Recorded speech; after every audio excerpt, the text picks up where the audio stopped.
Fleshies, and welcome once again to the Boneyard.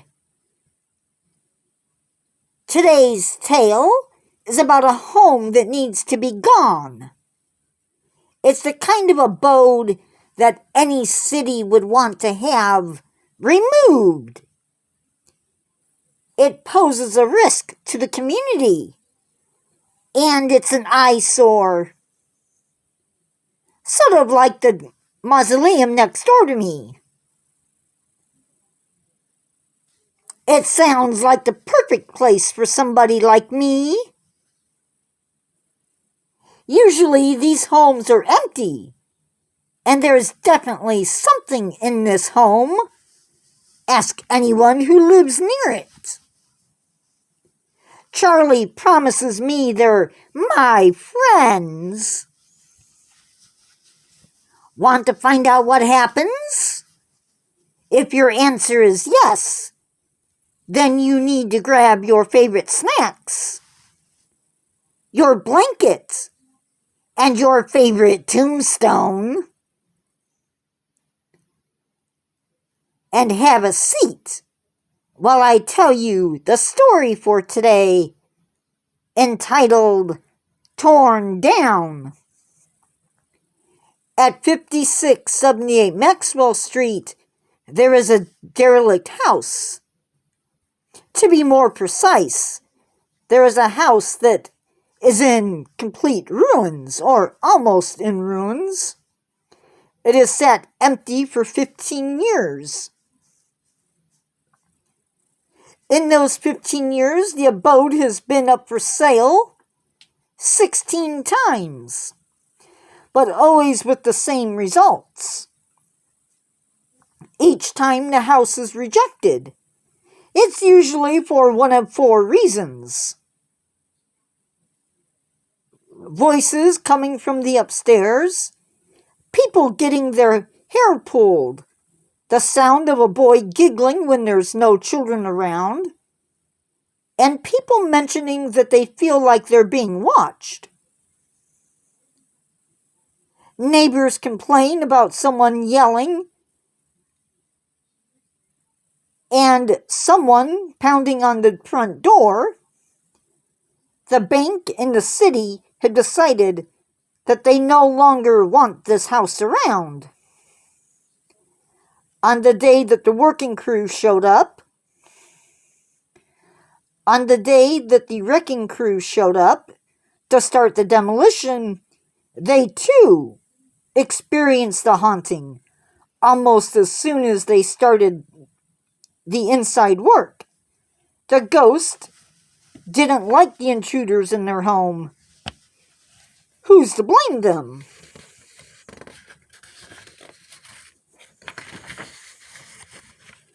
One of the crew members said they were chased while inside the home. One of the guys had his clothes tugged on.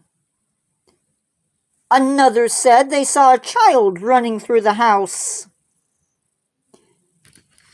Needless to say, they didn't stick around. And the work on the house came to a close. The bank's CEO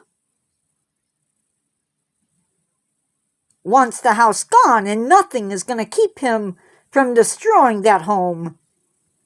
He thinks the last crew were just crazy. He does what any other CEO would do under the same conditions, and he hired another crew. This time, things will be different. At least, that's what he keeps telling himself. When the crew showed up at the house, they arrived in force. They started throwing things away. And not that there weren't things bumping around in the house. They just ignored it. Everything was pitched. And then the guy with the bulldozer showed up on the scene. Kent Thompson. The type of guy who didn't let anything bother him. He wasted no time in getting the job done. But as he did, Well, the spirits needed a new place to live. Things were not good at all, because the ghosts found new places to dwell. They took up residence within the two things that were still on the property: the bulldozer and the truck. The bulldozer was turned off while the guy ate his lunch inside his truck, but without warning, the dozer turned on and moved on its own, and the car horn started to go off. The operator managed to climb into the cab of the dozer and grab the keys. He then turned his attention back to his truck. The truck door was locked, which made sense, but every time he would unlock it, the door locked again. For 5 minutes, he played this game with the spirit, when out of nowhere, a man in his early 20s appeared sitting in the driver's seat. It's impossible for anyone to be in there, and yet, there he is, sitting in the driver's seat. He's wearing a baseball hat and a t-shirt with some famous superhero on it. And that is all the driver can see. The look on the face of the guy inside the truck was one of pure anger. Our living guy wasn't sure what was going on, but he wanted to go home. He got the bulldozer up on the trailer when the truck's horn started honking again. Looking at the truck, he saw a man in the front seat and two boys in the back seat. Kent managed to get the dozer secured on the trailer. And then he managed to get into the truck. Inside the truck, it felt like someone had dumped ice into the cab of the truck. In case you're wondering, the AC was not on. The temperature outside was close to 80 degrees Fahrenheit, and the truck was not in the shade.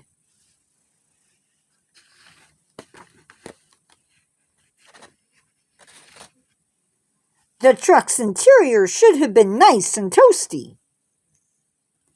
The ride back to the company was eventful too. Someone was sitting in the passenger seat next to him. You wouldn't have seen them, but the driver could see the depression of them in the seat.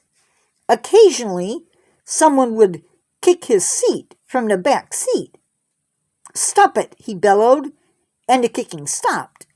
Why is this happening, he thinks to himself. He doesn't know. When he arrived at work, he parked the vehicle and got out of the truck. And when he closed the door, the same guy from earlier appeared sitting in the cab. And when he looked at the cab in the windows, it looked like somebody had iced them up. Even from the outside, the cold seemed to be leaking out. When he turned his back to the truck, he got pinched, which was immediately followed by a giggle which could be heard coming from the truck's cab. It was the kind of giggle a little kid would make. It was the kind of giggle a kid would make after telling a joke. Deciding it was more important to fill out the paperwork, Kent turned to go inside, and as he did, the truck's horn blared, causing people to stare.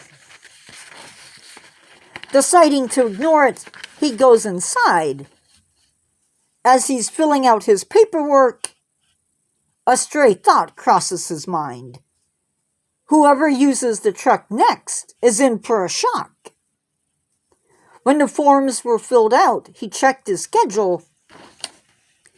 He had one more appointment that day, but luckily, he didn't need to drive the truck or the bulldozer. His new task is inspecting a house. He drove out in a company car.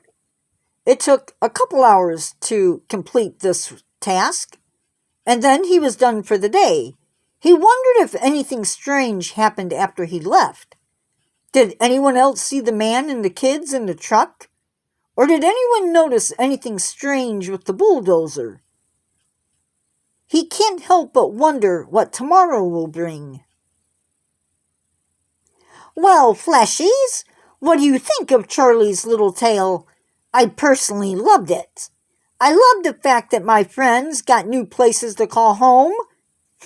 I mean, sure, they were not as ritzy as that house, but any place you can haunt is home. Fleshies, I have to ask, would you buy a car that had one of my friends living in it? I would be more than happy to sell the one in the story. You would be getting a free security system. Just remember to be careful when entering a new home or a graveyard. Just make sure when you leave to tell my friends that they can't come with you. Or you too might have new friends. Next time when your car horn goes off without you making it honk, remember it might just be one of my friends saying hello. Now, it's time for you to put your tombstone away. It's time for me to say, pleasant nightmares, Fleshies! I'll see you in the next one. Goodbye, Fleshies!